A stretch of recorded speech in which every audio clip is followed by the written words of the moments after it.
Hello students, आज हम पढ़ेंगे केमिस्ट्री में क्लास 11th का chapter number 2 structure of an atom. और इसका नेक्स्ट पार्ट जिसमें हम पढ़ने वाले हैं क्वांटम नंबर्स के बारे में। इससे पहले हमने एटॉमिक मॉडल्स के बारे में पढ़ा और ऑर्बिट और ऑर्बिटल में क्या फ़र्क होता है उसके अंदर देखा। आज उससे आगे का हम पढ़ने वाले हैं क्वांटम नंबर्स क्या होते हैं। जैसे कि आप किसी पर्सन को अगर ढूंढना चाहें तो आपको 4 चीज़ों की ज़रूरत पड़ेगी। फर्स्ट, वो किस स्टेट में है। देन पूरे वर्ल्ड में अगर देखना चाहें तो किस स्टेट में है, कौन से डिस्ट्रिक्ट में है। देन आपको चाहिए होगा कि वो एरिया कौन सा है। देन आपको चाहिए हाउस नंबर। मीन्स आपको 4 चीज़ों की ज़रूरत पड़ेगी अगर आप किसी पर्सन को ढूंढना चाहते हैं तो देखो किस किस की जरूरत पड़ेगी। First, you if you find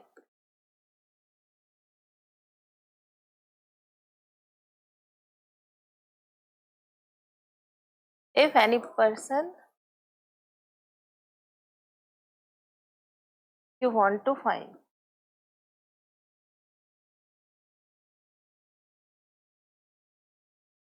आपको 4 चीज़ों की जरूरत पड़ेगी। फर्स्ट, आपको कौन सा स्टेट चाहिए। देन कौन से डिस्ट्रिक्ट में रहता है वो। देन एरिया कौन सा है, लोकल एरिया कौन सा है उसका उस डिस्ट्रिक्ट में। देन आपको चाहिए हाउस नंबर। तब आप उस पर्सन तक पहुंच पाएंगे। जैसे अगर आप मुझ तक पहुंचना चाहते हैं तो आप सबसे पहले मेरा स्टेट देखेंगे कि इंडिया में मेरा कौन से स्टेट में रहती हूँ। देन डिस्ट्रिक्ट देखेंगे, देन लोकल एरिया देखेंगे और फिर मेरा हाउस नंबर, तो मेरे घर तक आप आसानी से पहुंच जाएंगे। इसी तरीके से अगर आप इलेक्ट्रॉन को ढूंढना चाहते हैं, है ना, if you want to find electron in an atom, तब आपको देखिए किस किस किस की जरूरत पड़ेगी। फर्स्ट, ऑर्बिट की जरूरत पड़ेगी। देन सबसेल की जरूरत पड़ेगी। देन आपको जरूरत पड़ेगी ऑर्बिटल की जरूरत पड़ेगी। देन ओरिएंटेशन या स्पिन ऑफ इलेक्ट्रॉन की जरूरत पड़ेगी। यानी अगर आप इलेक्ट्रॉन के लिए देखना चाहते हैं तो आपको इन 4 चीज़ों की जरूरत पड़ेगी। वैसे ही जैसे आप किसी पर्सन को ढूंढना चाहते हैं, यानी सबसे बड़ा कौन होगा, ऑर्बिट। ऑर्बिट के अंदर कौन सा सबसेल है, सबसेल में भी कौन सा ऑर्बिटल है। देन उस इलेक्ट्रॉन का स्पिन कैसा है। ये 4 आपको चीज़ों की रिक्वायरमेंट रहेगी। तो इन्हीं चारों को 4 क्वांटम नंबर्स से ही बताया जाता है। और कौन कौन से हैं वो क्वांटम नंबर्स, देखिए। सबसे पहले principal quantum numbers, small n, जो किसके बारे में बताएगा, ऑर्बिट के बारे में। देन एजीमुथल क्वांटम नंबर या सेकेंडरी या सब्सिडरी क्वांटम नंबर, वो किसको बताता है, एल को। देन मैग्नेटिक क्वांटम नंबर, ये किसको बताएगा, ऑर्बिटल को। और स्पिन क्वांटम नंबर, ये किसको बताएगा, स्पिन ऑफ इलेक्ट्रॉन को। और ये चीज क्या है, to locate the position of an electron in the atom 4 numbers are required. These 4 numbers are called quantum numbers. और ये 4 क्वांटम नंबर हैं।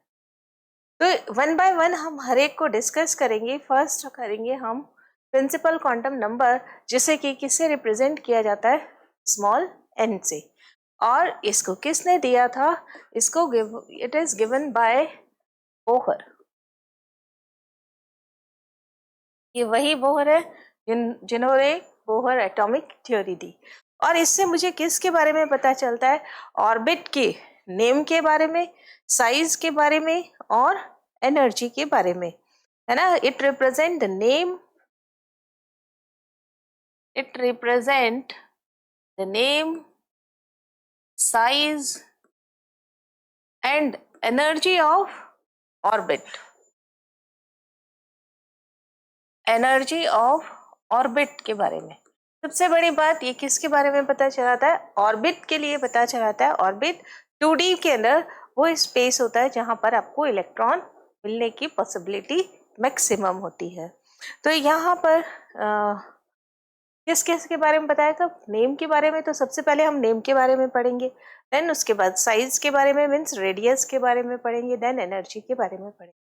नाउ नेम ऑफ ऑर्बिट कैसे देते हैं? नेम ऑफ ऑर्बिट कैसे देते हैं? एन की वैल्यू क्या हो सकती है? 1 2 3 4 5, है ना, हमेशा, एंड सो ऑन। कहाँ तक होती है? 1 to इन्फिनिटी तक होती है। इन्फिनिटी का मतलब है कि इलेक्ट्रॉन और न्यूक्लियस के बीच में कोई अट्रैक्शन फोर्स नहीं लग रहा है, लेकिन होगी हमेशा होल नंबर्स में, कभी भी ये फ्रैक्शन में या डेसिमल के अंदर नहीं होगी।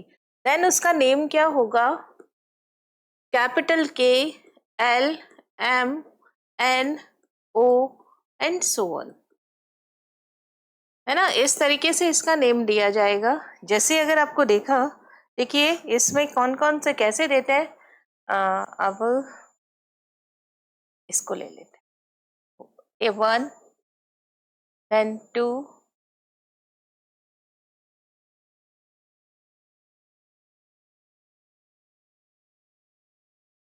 then 3, then 4, है ना। तो इसका नाम क्या हो जाएगा यहाँ पर? n इज इक्वल टू 1, और इसी को क्या बोल देते हैं? k। n is equal to 2, इसको क्या बोल दिया? l। n is equal to 3, इसको क्या बोल दिया? m। n is equal to 4, इसको क्या बोल दिया? n। ये इसका नेम है, k, l, m, n।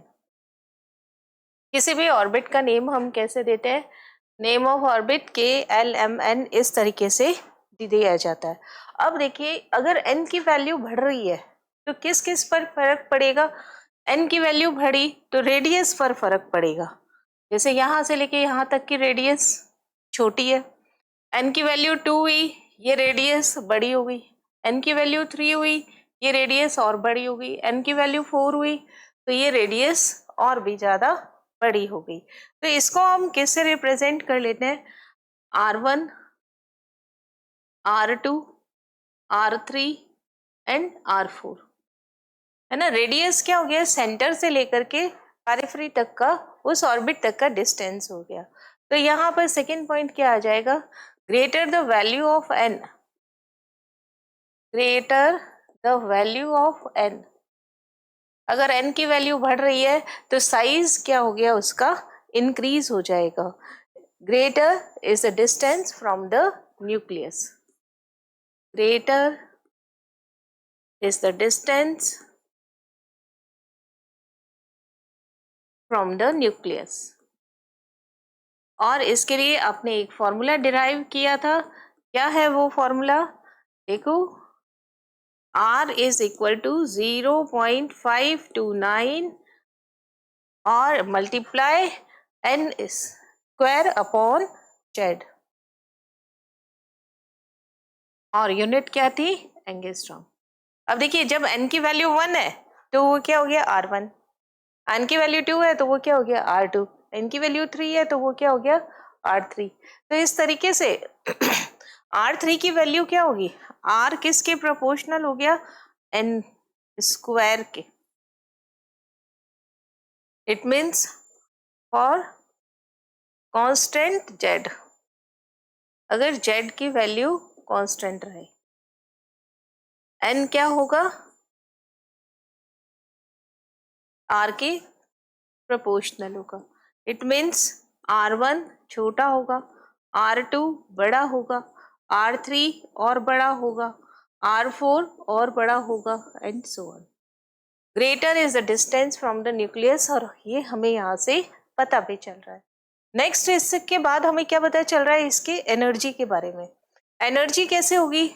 हमें क्या मालूम है? बोहर ने क्या बताया था कि अगर n की वैल्यू कम है तो उसका एनर्जी लेवल कम होगा, और जिसका n की वैल्यू ज्यादा है उसकी एनर्जी लेवल ज्यादा होगा। क्योंकि लोअर से हायर में जब जाता है तो वो क्या करेगा? रेडिएशंस को एब्जॉर्ब करेगा, और हायर टू लोअर में आएगा तो रेडिएशन क्या करता है? इमिट करता है। It means greater the value of n, greater is the energy of orbit.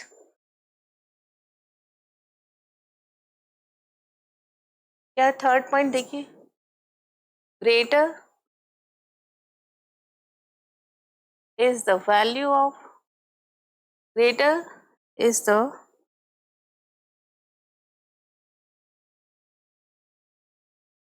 value of n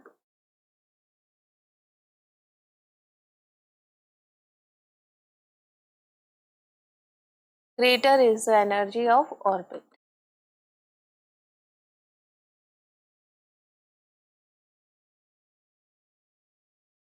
अब देखिए ऑर्बिट के और भी कई नाम होते हैं, है ना।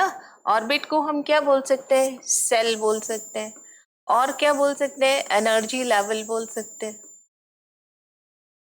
और जब आप पीरियोडिक टेबल पढ़ेंगे तो इसी का ही नाम क्या हो जाएगा, पीरियड हो जाएगा। ये सब किसके नाम होते हैं, ऑर्बिट के ही नाम है।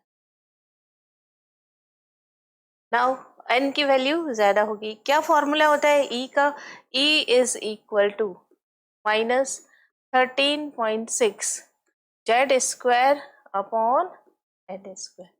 जेड क्या होता है यहाँ पर, एटॉमिक नंबर, और एन क्या हो गया, नंबर ऑफ ऑर्बिट, और यूनिट क्या आएगी, इलेक्ट्रॉन वोल्ट पर atom. Now E is equal to -1 upon n का स्क्वायर। इक्वल टू नहीं लगा करके प्रोपोर्शनल लगा दे,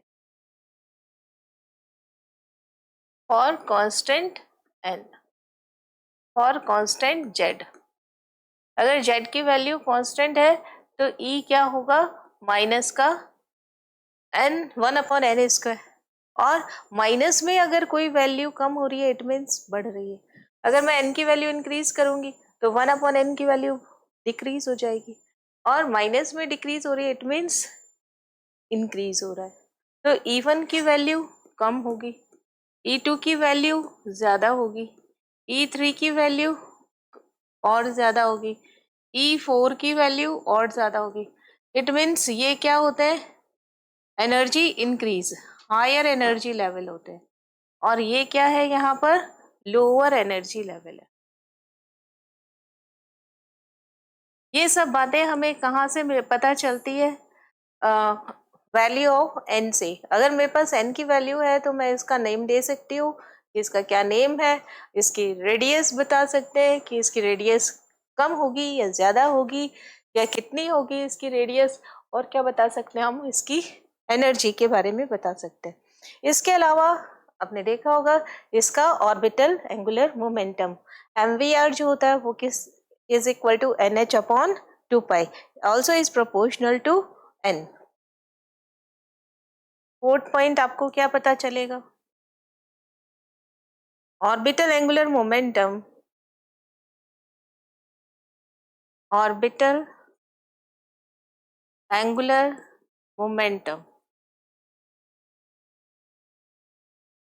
क्या होता है, of electron is depend upon value of n। क्या होता है, MVR is equal to NH upon 2 pi, MVR is equal to NH upon 2 पाई,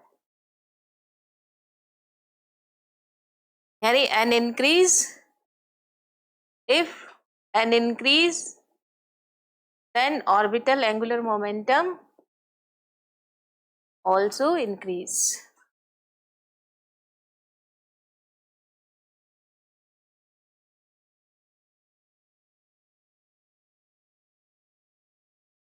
और क्या बता सकते हैं, ये देखिए, इसके अलावा हम बता सकते हैं कि इस एक ऑर्बिट में नंबर ऑफ मैक्सिमम इलेक्ट्रॉन कितने रहेंगे। जैसे n इज इक्वल टू 1 है, इस 1 में नंबर ऑफ इलेक्ट्रॉन यहाँ पर कितने रहेंगे, इसके बारे में भी हमें किससे पता चलेगा, वैल्यू ऑफ n से। क्या फॉर्मूला है इसका, 2n स्क्वायर।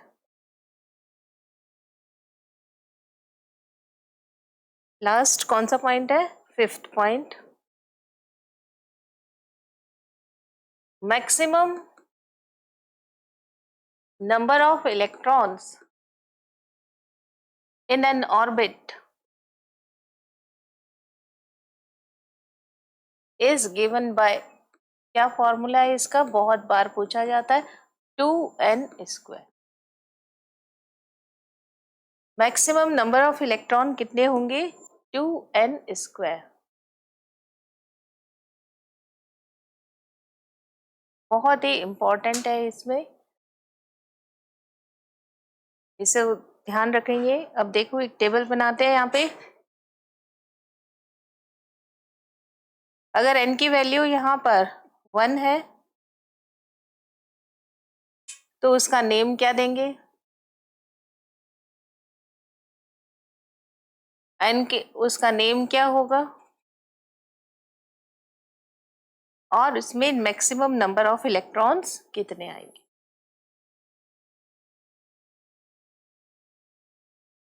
n की वैल्यू 1 है तब कितना आएगा, n की वैल्यू 2 है तब कितना आएगा, n की वैल्यू 3 है तब कितना आएगा।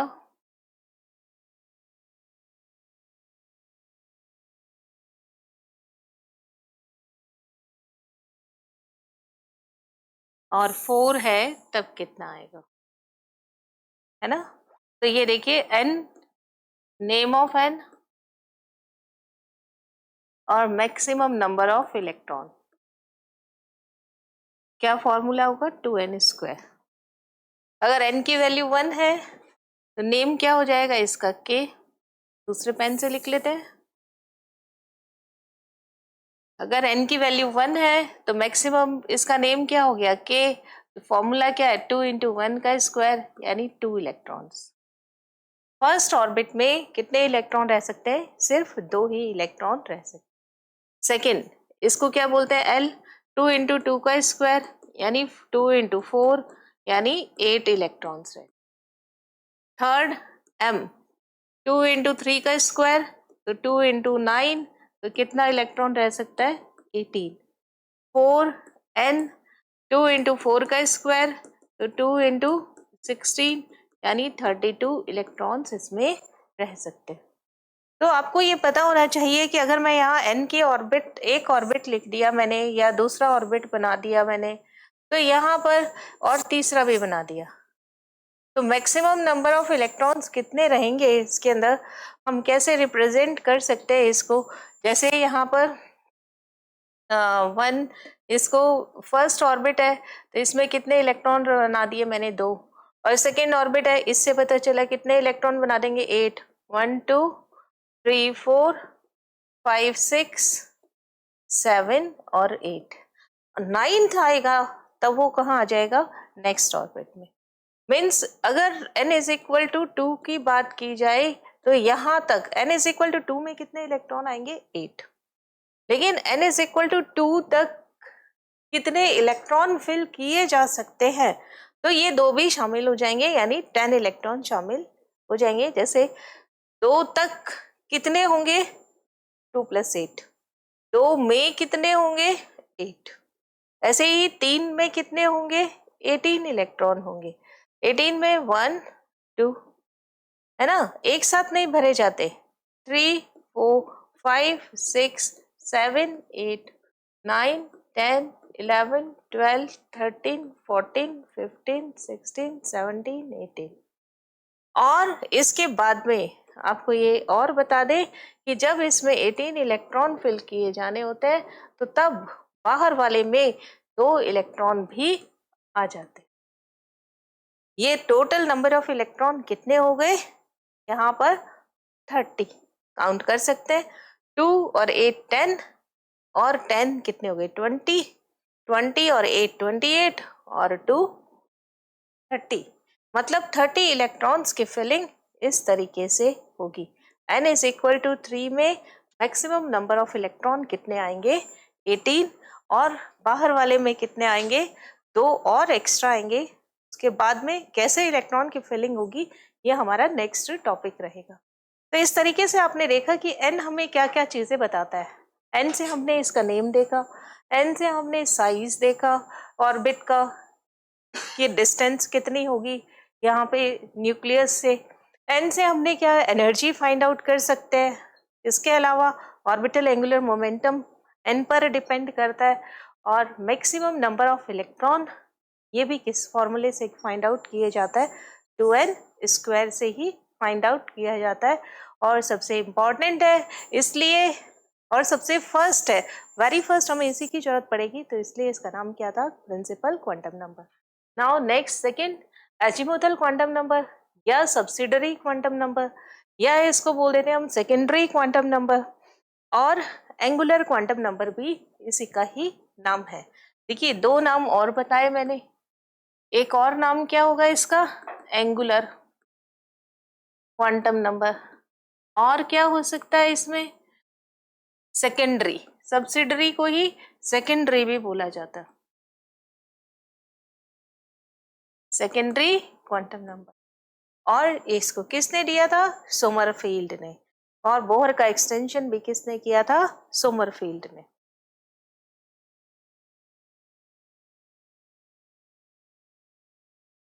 नाउ इससे हमें किसके बारे में पता चलता है, देखिए ऑर्बिट के बाद हमें किसकी जरूरत पड़ती है, सबसेल की जरूरत पड़ती है, और सबसेल को कौन डिस्क्राइब करता है, एजीमुथल क्वांटम नंबर या सब्सिडरी क्वांटम नंबर, जिसको किससे रिप्रेजेंट किया जाता है, स्मॉल एल से, और इट रिप्रेजेंट द शेप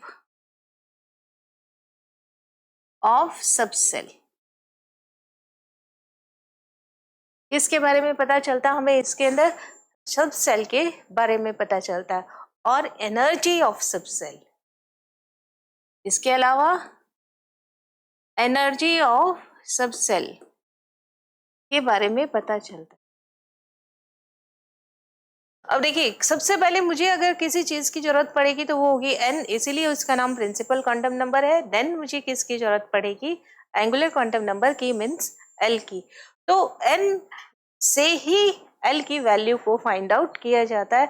तो वैल्यू ऑफ n, l कितना होगा, वैल्यू ऑफ l कितना होगा, 0 to n-1।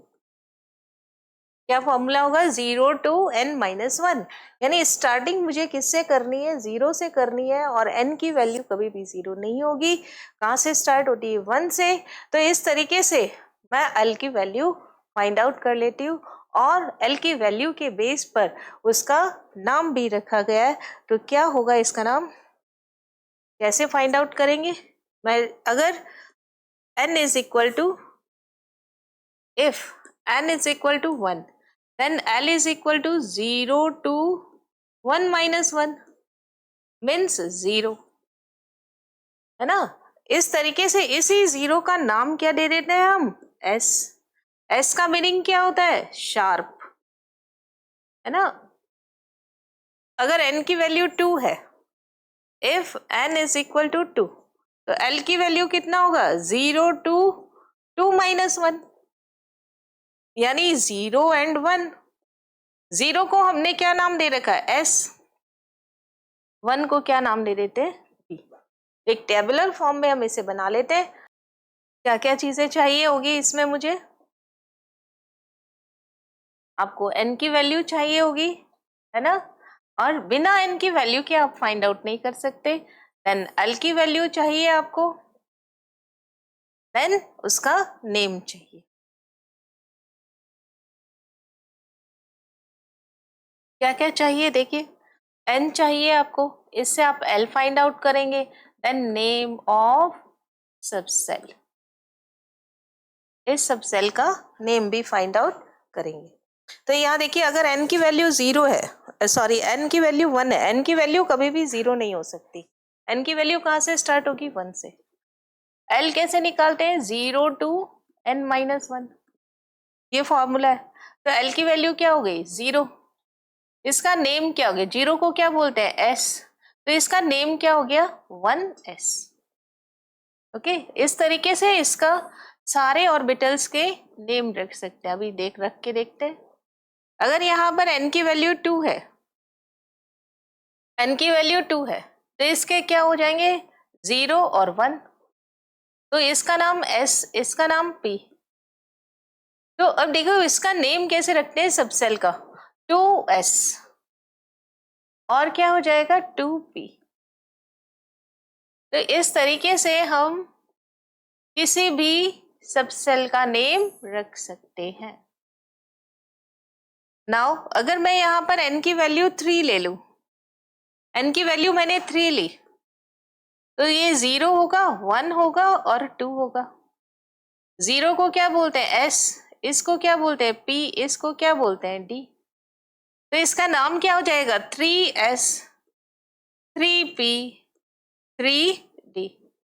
अब आपसे पूछा जाए बताइए 1p होगा कि नहीं होगा, तो आप तुरंत कह देंगे no, 1p is not possible, क्योंकि यहाँ पर n और l की वैल्यू सेम हो गई है ना। n की वैल्यू से कम ही होगी l की वैल्यू, क्योंकि l की वैल्यू क्या है? n-1 तक चलती है। l is always less than n। क्या बताया statement?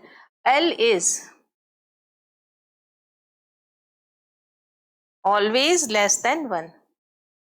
L is always less than n.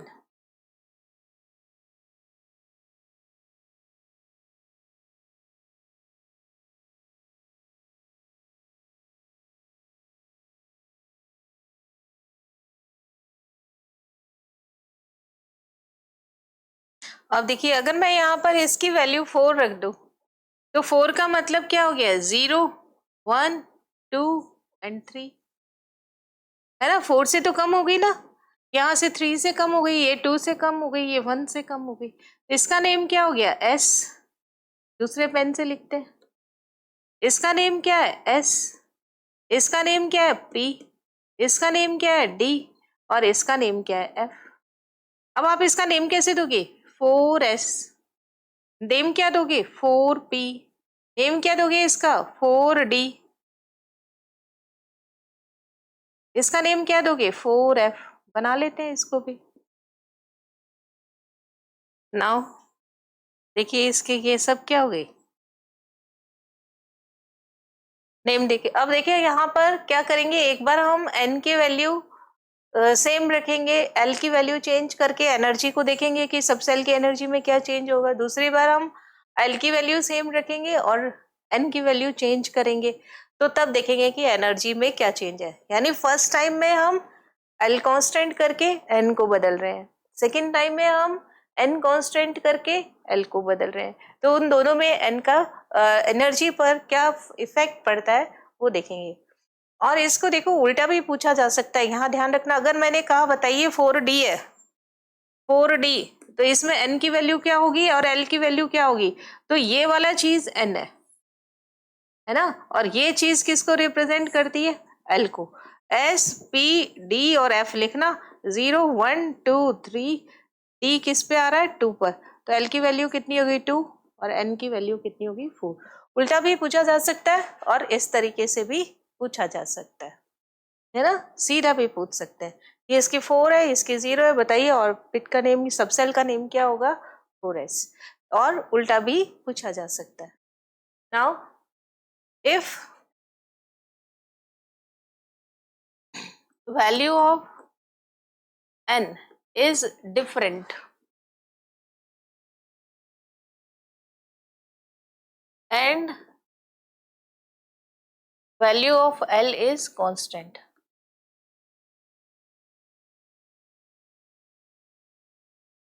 then order of energy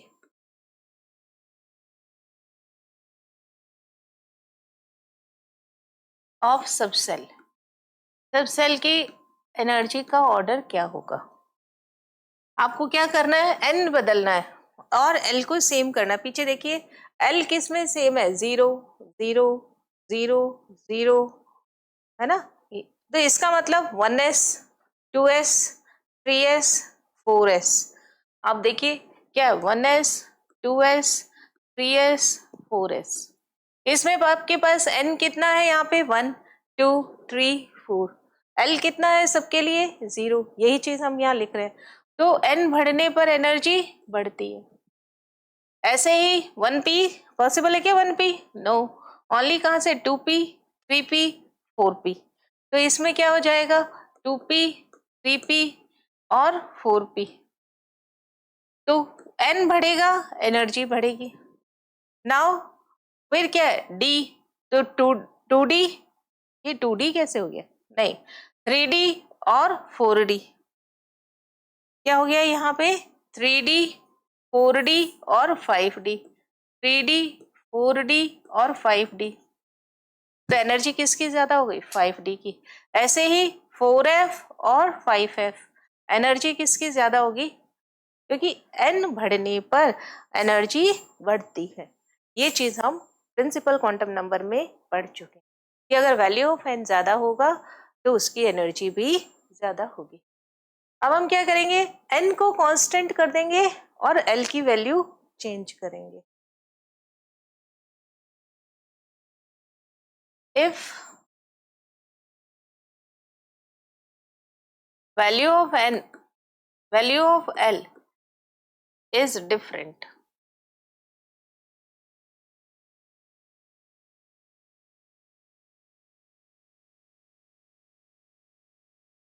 and value of n is constant, n की वैल्यू सेम रखनी है और l की वैल्यू डिफरेंट करनी है। देखिए कैसे, n की वैल्यू सेम यानी ये 2 है तो 2s और 2p है ना, 4s और 4p। हमेशा ध्यान रखेंगे कि s नाम न्यूक्लियस के ज्यादा सबसे नजदीक होता है और f सबसे दूर होता है ना। Order of energy s p d और f होगा तो f की एनर्जी ज्यादा होगी देन d की कम होगी, s की सबसे कम होगी। तो यहाँ पे देखिए क्या होता है, l डिफरेंट है और value of n is constant, then order of energy of subshell क्या होगा, देख कैसे ध्यान रखना है, s p d और f, s सबसे कम, p then d then f, ऐसे होता है। s ऑर्बिट है, चलो यहाँ पे रहने देते, 4s है, 4p है, 4d है, 4f है ना। f में तो ये चारों ही, ये 4 में तो चारों ही होते हैं, तो सबसे ज्यादा एनर्जी किसकी हो जाएगी 4f की। देन n देखिए कांस्टेंट है 4 4 4 4, l डिफरेंट हो गया 0 1 2 और 3। इसी तरीके से अगर मैं बात करूं यहाँ पर 3s 3p एंड 3d की, तो एनर्जी किसकी ज्यादा होगी 3d की ज्यादा होगी और 3p की कम होगी।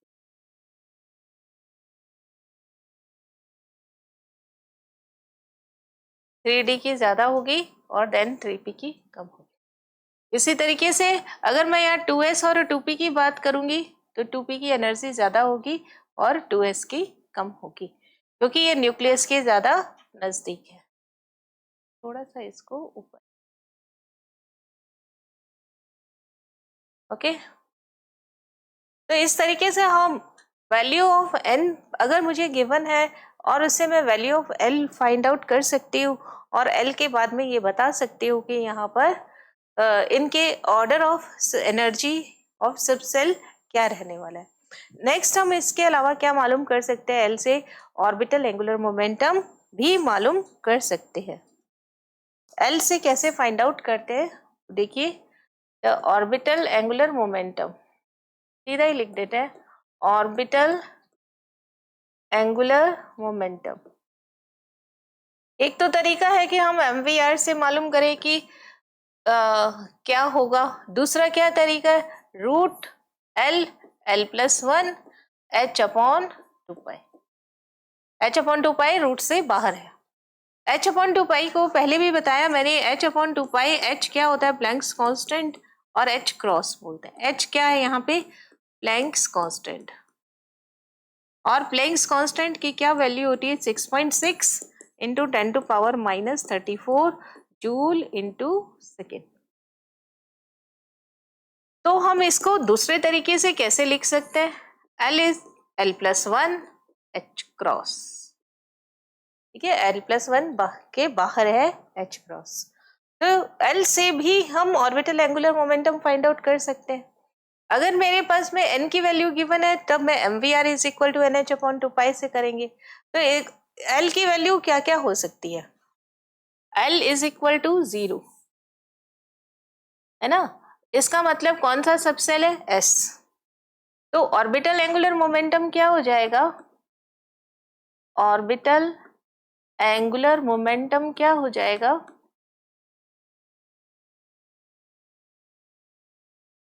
आपके पास क्या फॉर्मूला है? एल प्लस 1 और एच क्रॉस, इसका मतलब 0। किसी भी चीज को 0 से मल्टीप्लाई करेंगे तो आंसर कितना आएगा? 0 ही आएगा। अगर n की वैल्यू 2 है तो देखिए यहाँ पर, अगर l की वैल्यू यहाँ पर 1 है तो यहाँ पर 1 होने पर आपका क्या हो जाएगा? p, और p हो रहा है तो ऑर्बिटल एंगुलर मोमेंटम क्या रहेगा? √1 प्लस 1 h क्रॉस, यानी 2 इंटू 1 यानी √2 h क्रॉस। h क्रॉस की जगह हम h/2π भी लिख सकते हैं।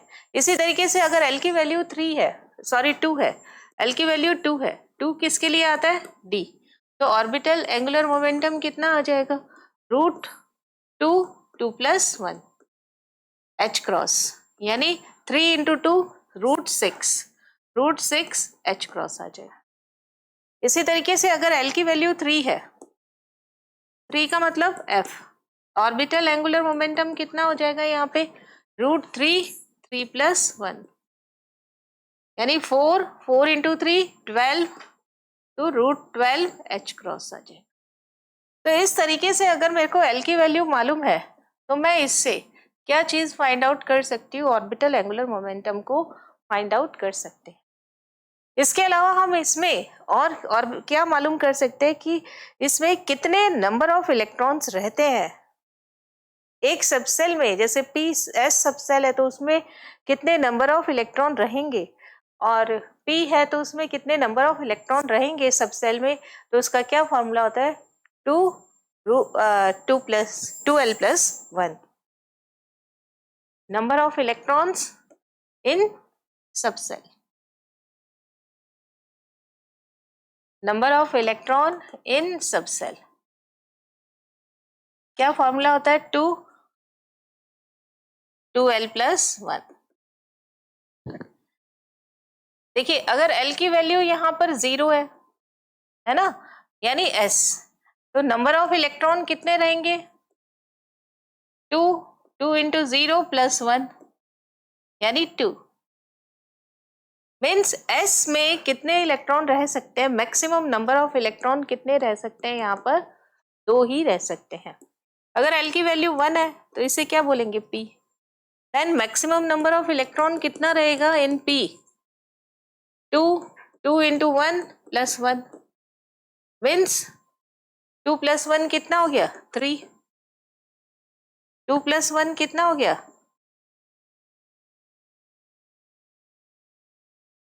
2 प्लस 1 3 6 इलेक्ट्रॉन हो गया। इसी तरीके से अगर l की वैल्यू यहाँ पर कर दी जाए 2, l की वैल्यू कर दी जाए 2 means d, then maximum number of electron कितना रहेगा? 2 इंटू 3 इंटू 1 प्लस 1, और यानी 3 प्लस 1 कितना हो गया? 4 means 8 electron in the last 3 means f। Maximum number of electron कितना रहेगा? 2 4 इंटू 1 प्लस 1। गलत कर दिया क्या?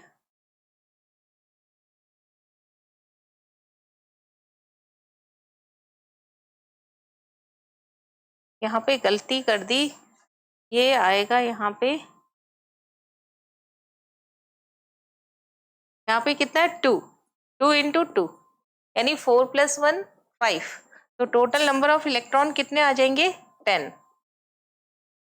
और यहाँ पे कितना आ जाएगा? 2 इंटू 3 यानी 6 प्लस 1 7, तो टोटल नंबर ऑफ इलेक्ट्रॉन कितने रहेंगे? 14 इलेक्ट्रॉन रहेंगे। और s, p, d और f ये 4 ही हमें जरूरत पड़ते हैं सबसेल, इससे ज्यादा सबसेल की हमें जरूरत नहीं पड़ती है। तो इस तरीके से हमें पता हो गया s में मैक्सिमम नंबर ऑफ इलेक्ट्रॉन कितने रहेंगे? 2, p में कितने रहेंगे? 6, d में कितने रहेंगे? 10, और f में कितने रहेंगे? 14 नंबर ऑफ इलेक्ट्रॉन्स रहने वाले हैं। नाउ शेप ऑफ एस और शेप ऑफ सबसेल भी हमें इससे पता चलती है। क्या है शेप ऑफ सबसेल?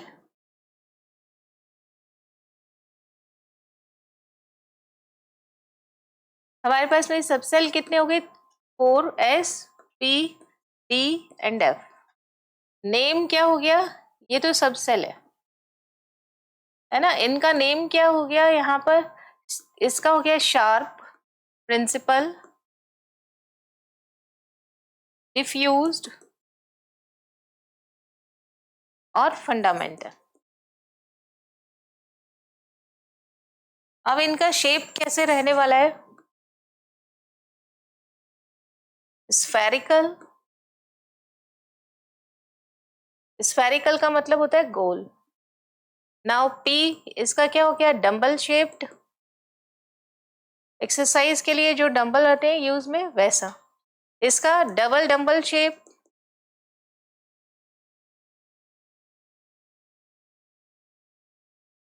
ऐसा। और इसके कॉम्प्लिकेटेड होता है।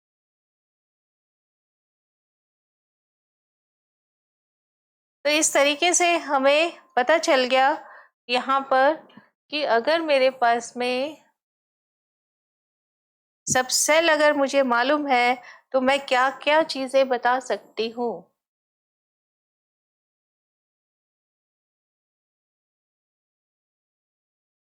क्या क्या चीजें पता चलती है अगर मुझे सबसेल पता हो?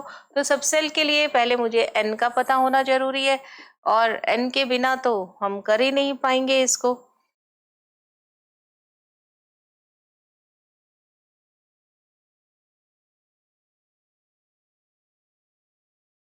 नाउ अगर एन पता है तो मैं एल का वैल्यू पता कर लूंगी, और एल की वैल्यू अगर मुझे मालूम है तो मैं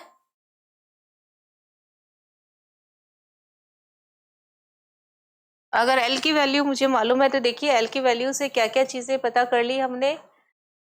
शेप एल की वैल्यू से सबसे पहले एल की वैल्यू किस पर डिपेंड कर रही है? एन पर डिपेंड कर रही है। तो एल की वैल्यू एन के बिना नहीं निकाली जा सकती। एल की मैक्सिमम वैल्यू कितनी हो सकती है? अभी वैसे तो S P D F G हो ही सकती है, लेकिन हमारे काम में पीरियोडिक टेबल में जो आएंगे वो एस पी डी एफ, ये 4 ही चीजें आने वाली। और इससे मैं क्या मालूम कर सकती हूँ? सबसेल की energy for different n and for constant for different l. ये दो तरीके से मालूम कर सकते हैं। एल से मैं ऑर्बिटल एंगुलर मोमेंटम भी मालूम कर सकती हूँ। एल से मैं सबसेल भी, सबसेल में नंबर ऑफ इलेक्ट्रॉन्स कितने रहने वाले, मैक्सिमम नंबर ऑफ इलेक्ट्रॉन, इसको भी फाइंड आउट कर सकते हैं। शेप ऑफ सबसेल भी मालूम कर सकते हैं। जैसे एस बोला तो मीन्स स्फेरिकल है, अगर पी है इट मीन्स डबल शेप है, और डी है it means double double shaped है, और एफ का मीनिंग क्या है? कॉम्प्लिकेटेड होती है। आप लोगों के ये स्ट्रक्चर नहीं है, एमएससी लेवल के अंदर ये इसकी शेप आती है। नाउ नेक्स्ट हम पढ़ेंगे मैग्नेटिक क्वांटम नंबर। और मैग्नेटिक क्वांटम नंबर किसने दिया था? लिंड ने दिया था। It is given by scientist का नेम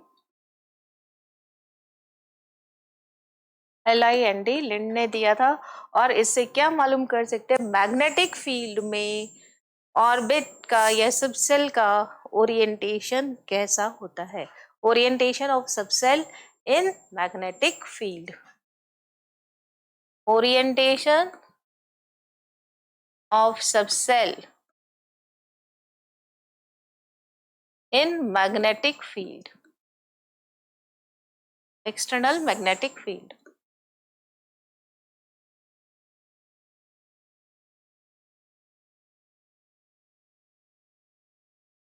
और क्या करते हैं ये? describe orbital, it describe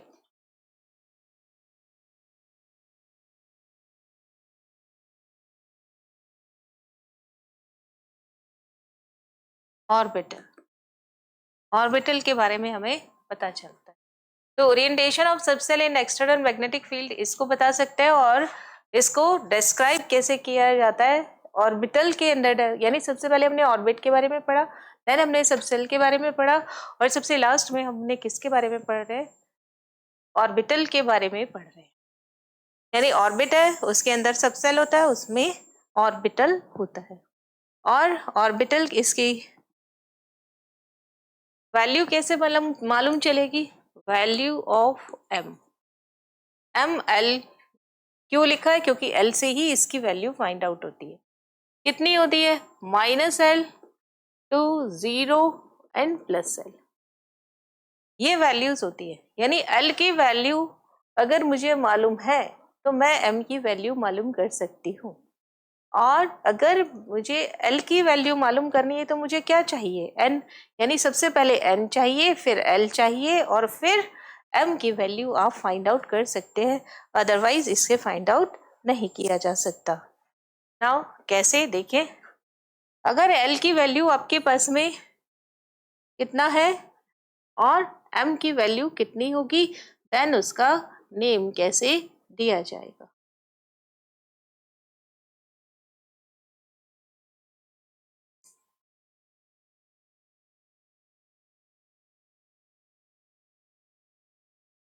l की वैल्यू क्या होगी, m की वैल्यू क्या होगी, और उसका नेम कैसे दिया जाएगा? नाउ देखिए क्या होगा। अगर l की वैल्यू क्या होती है? 0, तो m की वैल्यू भी क्या होगी? 0, क्योंकि कहाँ से कहाँ तक चलती है? -l 0 +l, ये रहता है ना फॉर्मूला। तो 0 है तो 0 -0 +0 कुछ होता नहीं है, तो वो इसको क्या बोलते हैं? s। नाउ नेक्स्ट देखिए, l की वैल्यू क्या है? इसका नेम, इसके लिए भी इसका कोई नेम नहीं होता है, ये 0 ही रहता है। नाउ नेक्स्ट क्या है? 1, 1 को क्या बोलते हैं? p। अब p जब चलेगा तब ये क्या हो गया? -1 0 और +1। अब -1 को क्या बोल दिया? px। इसको 0 का ध्यान रखना है, इसको हमेशा pz ही बोलते हैं। और प्लस को क्या बोल दिया? p1। प्लस माइनस चेंज हो सकता है, लेकिन pz की वैल्यू चेंज नहीं होगी, ये चीज आपको ध्यान रखनी होगी। ठीक है, ये देखिए s, तो इसका कोई नेम ही नहीं है, हमने लिख दिया s। 1, तो ये -1 0 और +1 3 होगी। इसी तरीके से अगर मैं d की वैल्यू फाइंड आउट करना चाहती हूँ तो d के लिए क्या हो जाएगा? e और f के लिए वैल्यू देखिए क्या होगी।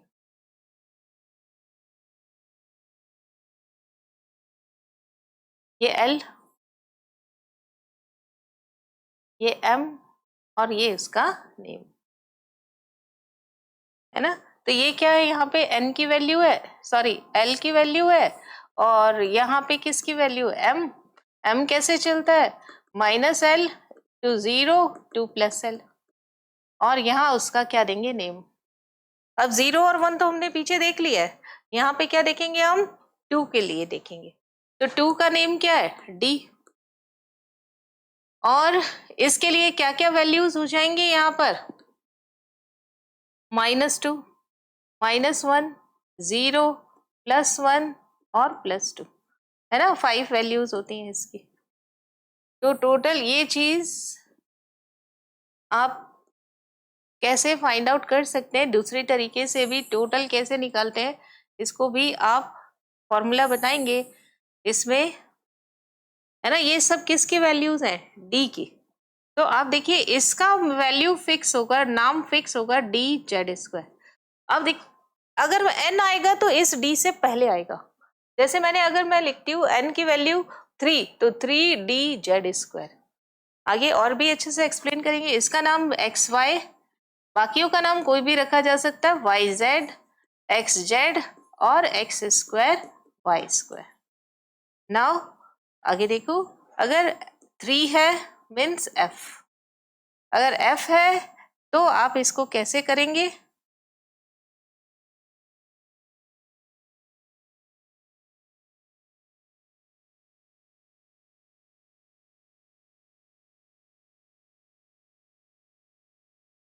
f है तो आप इसको कैसे करेंगे? -3 -2 -1 0 +1 +2 +3। तो टोटल कितने हो गए यहाँ पर? 7, 1 2 3 4 5 6 7, है ना। तो टोटल यहाँ पर नंबर ऑफ सबसेल कितने, नंबर ऑफ ऑर्बिटल्स कितने हो गए, 7 ऑर्बिटल्स हो गए, किसके लिए, एफ के लिए।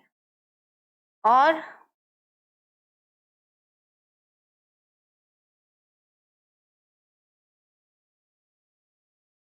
इनके नेम हमें नहीं करने हैं, क्यों नहीं करने हैं, क्योंकि ये कॉम्प्लिकेटेड स्ट्रक्चर होती है इसकी, इस वजह से इनका नेम हमें नहीं करना है।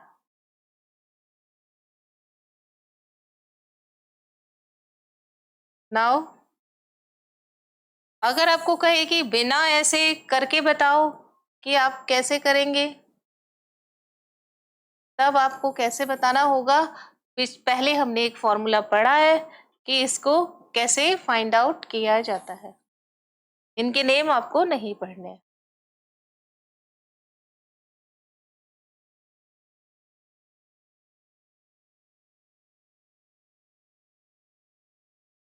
ओके, तो इस तरीके से आप फाइंड आउट कर सकते हैं कि कितने ऑर्बिटल्स आपके पास में हो सकते हैं। जैसे अगर आपके पास में डी है, डी का मतलब आपके पास 5 ऑर्बिटल है, 5 डी जनरेट ऑर्बिटल है, इन सब की एनर्जी इक्वल होगी, d x y, d y z, d x z, d x square, y square, d z square, इनकी एनर्जी सेम होगी। ऐसे ही ये 7 एफ के है तो एफ की एनर्जी सेम होगी। और सेम एनर्जी को हम कैसे बनाते हैं, देखिए ये डी जनरेट ऑर्बिटल होते हैं 1 2 3 4 5 6 एंड 7, ये क्या हो गए, एफ ऑर्बिटल है, एफ सबसेल है, और उसमें ये 1 2 3 4 5 6 7 ये ऑर्बिटल्स हो गए। तो इसमें ये कैसे ऑर्बिटल होते हैं, डी जनरेट ऑर्बिटल्स होते हैं। और डी जनरेट ऑर्बिटल्स का मतलब क्या होता है, सिमिलर एनर्जी वाले,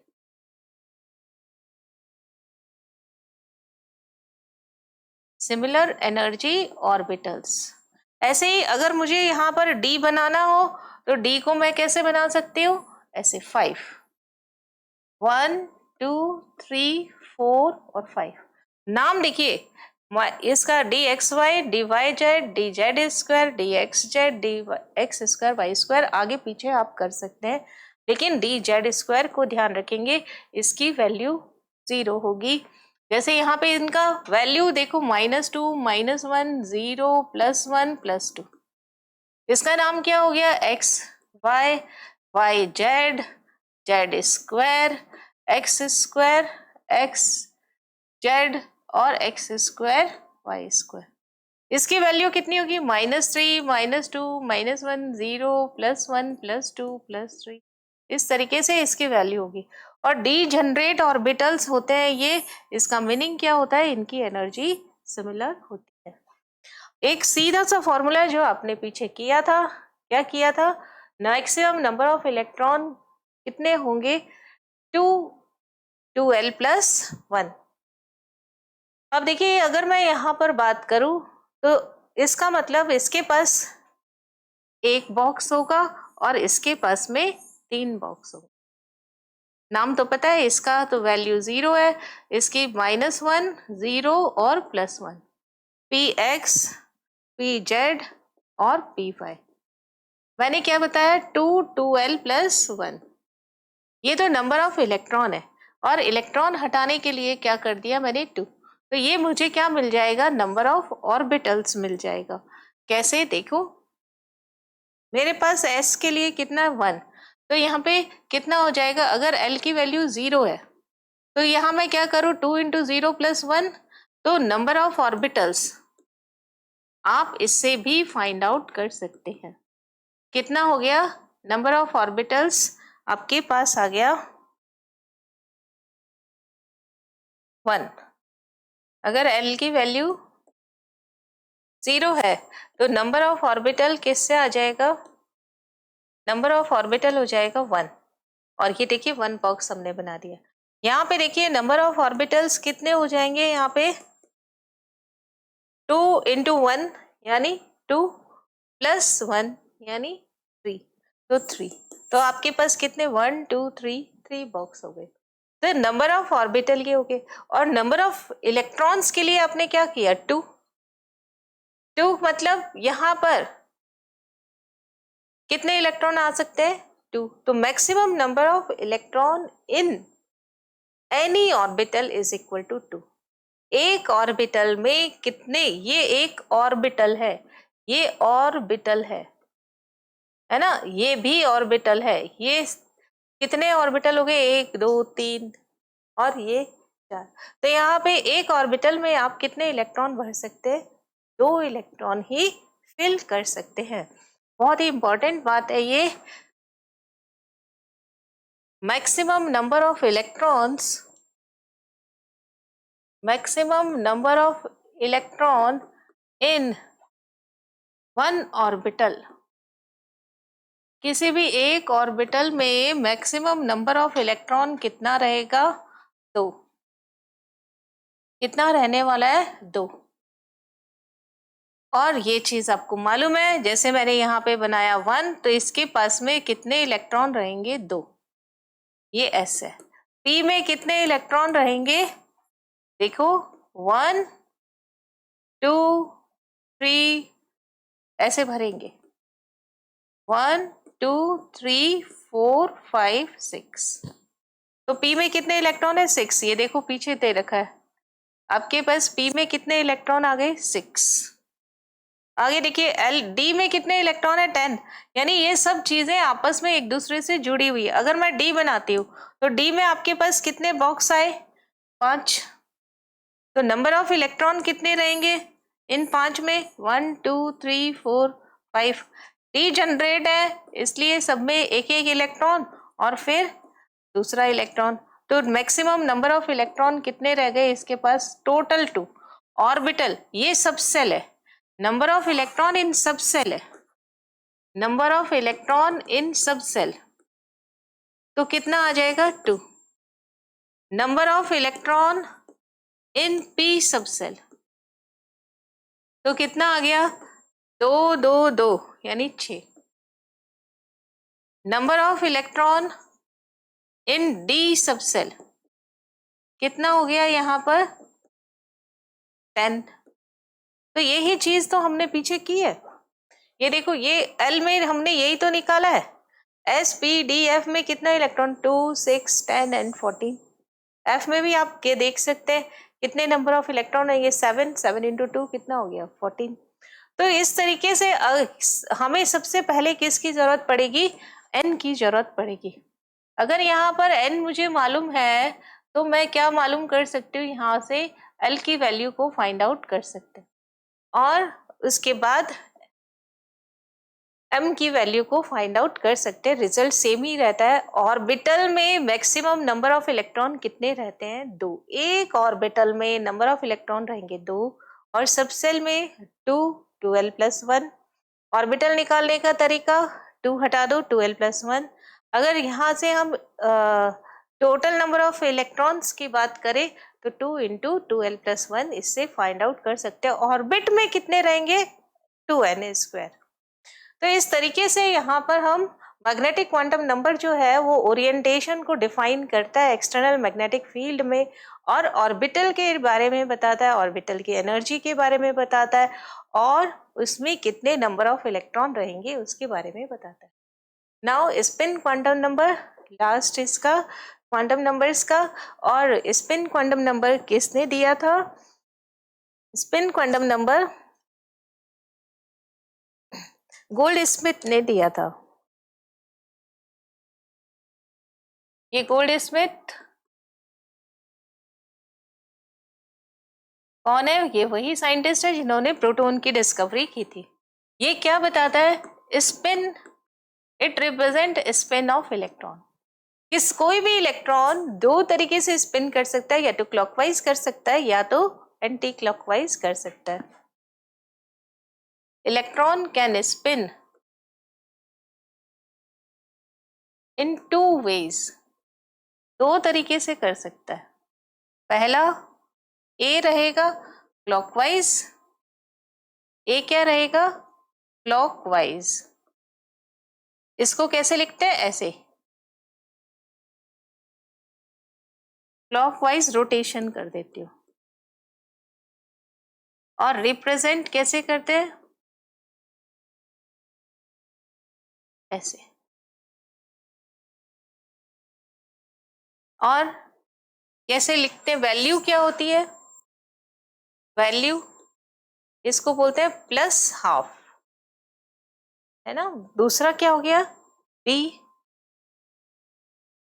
एंटी क्लॉकवाइज।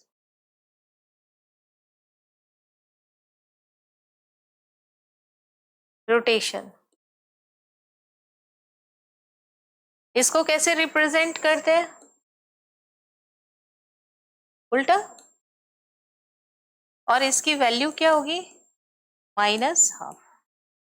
तो इस तरीके से एक जो मैंने बॉक्स बनाया, ऑर्बिटल अगर मैं बना रही हूँ तो उसमें 2 इलेक्ट्रॉन रख रहे हैं, तो आपको पहले कैसे बनाया? ऐसा। दूसरा कैसे बनाया? इस तरीके से। और दोनों में से कोई भी पहला बना सकते हैं, कोई भी दूसरा बना सकते हैं, पर मोस्ट जो ज्यादातर बनाया जाता है वो पहले क्लॉकवाइज बनाया जाता है और बाद में एंटी क्लॉकवाइज बनाया। तो ये किसके बारे में बता रहा है? स्पिन ऑफ इलेक्ट्रॉन के बारे में बता रहा है। और इससे हम स्पिन एंगुलर मोमेंटम भी फाइंड आउट कर सकते हैं। It describe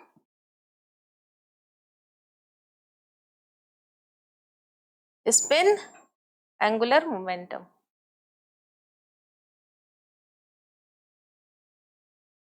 spin angular momentum.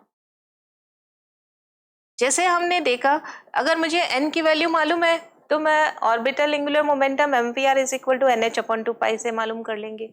अगर मेरे पास l की वैल्यू है तो ऑर्बिटल एंगुलर मोमेंटम जो होगा वो √l+1 h क्रॉस से मालूम कर लेंगे। अगर मेरे पास spin orbital spin angular momentum find out करना है तो मैं क्या करूंगी? l की जगह पर s√s+1 और h/2 h/2 को क्या बोला जाता है? h cross. तो इस तरीके से हमें कोई भी इलेक्ट्रॉन जो होगा उसके स्पिन एंगुलर मोमेंटम का पता चल जाएगा। अगर आपसे कहा जाए, यहाँ पर स्पिन पेयर्ड इलेक्ट्रॉन की बात की जाए, स्पिन पेयर्ड इलेक्ट्रॉन की अगर बात की जाए तो ये अरेंजमेंट एकदम सही है, राइट है। और अगर आप इसको पैरेलल स्पिन की बात की जाए,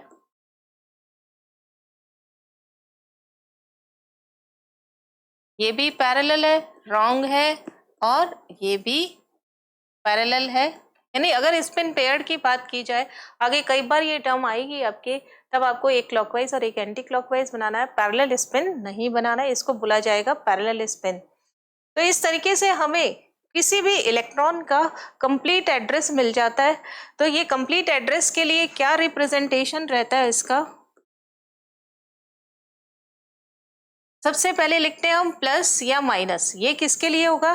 स्पिन के लिए।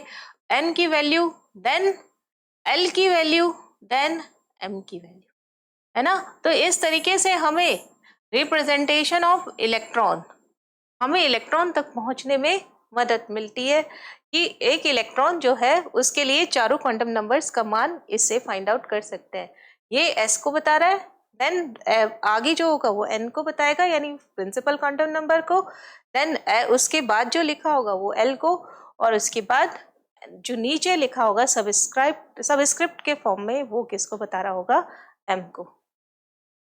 नाउ सबसे लास्ट सम अप करते हैं इसको, ये सब चीजें क्या क्या बताती है। तो to sum up, the 4 quantum numbers provide the following information. n क्या बता रहा है? n defines the shell orbit energy level, कुछ भी बोला जा सकता है। Determine the size of orbital, n orbital नहीं, size of orbit, and also to a large extent of energy of orbital. Then there are n subcells in the n cell. एक n cell में बहुत सारे subshell होते हैं। l क्या identify करता है?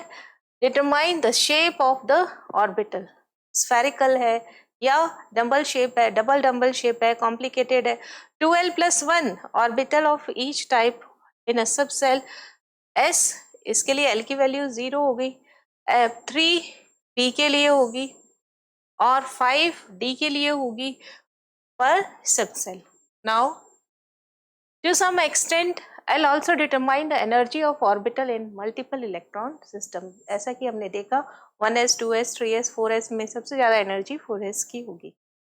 ML designated the orientation of orbital for a given value of n ml has 2l+1 values same as the number of orbital per subcell. एक सबसेल में नंबर ऑफ ऑर्बिटल निकालने का formula 2l+1 होता है.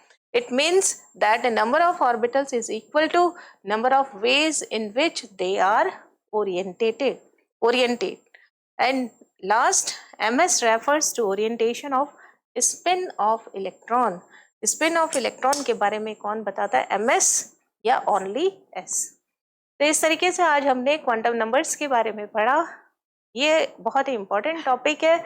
आगे जब भी आप पीरियोडिक टेबल के अंदर देखेंगे या फिर केमिकल बॉन्डिंग में देखेंगे तो आपको इलेक्ट्रॉनिक कॉन्फ़िगरेशन लिखने में ये क्वांटम नंबर्स बहुत हेल्प करेंगे. किस तरीके से हम इलेक्ट्रॉनिक कॉन्फ़िगरेशन को लिखते हैं इसको हम नेक्स्ट सेशन में पढ़ेंगे. आज के सेशन में इतना ही. Thank you so much.